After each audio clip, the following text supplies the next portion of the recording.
Magaalaa Shaashamanneetti leenjiin hooggansa magaalichaa sadarkaan jiru hirmaachise qindoomina bulchiinsa magaalaa fi yuunivarsiitii naannoo Oromiyaatiin kennamaa jira. Leenjiin kunis mata duree Strategic Leadership in Urban Governance and Smart Public Service Delivery through AI jedhu irratti guyyoota lamaaf kan kennamu ta'uun ibsameera. Leenjiin kunis kenna tajaajila hawaasaa saffisiisuu fi tajaajila wal fakkaataa hawaasaaf kennuuf kan gargaaru ta'uun isaas himameera.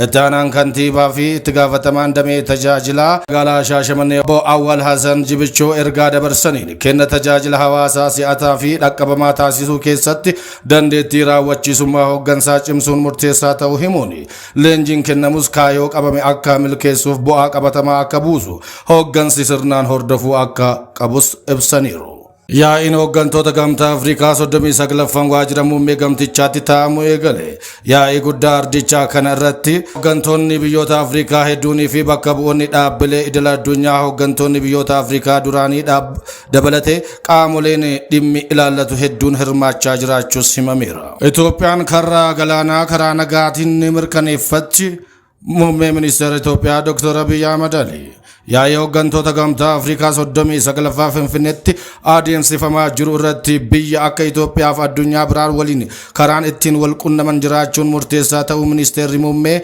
doktor Abiyyi Ahmad himan. Itoophiyaan ulaa galaanaa gama nagaan argachuuf carraaqqii eegalte kan itti fuftu ta'uu ibsaniiru. Biyyi uummata miiliyoona 130 ol qabdu diinagdeen guddachuuf carraawwan danuu akka ishee barbaachisu yaa'ii kana irratti kan kaasan.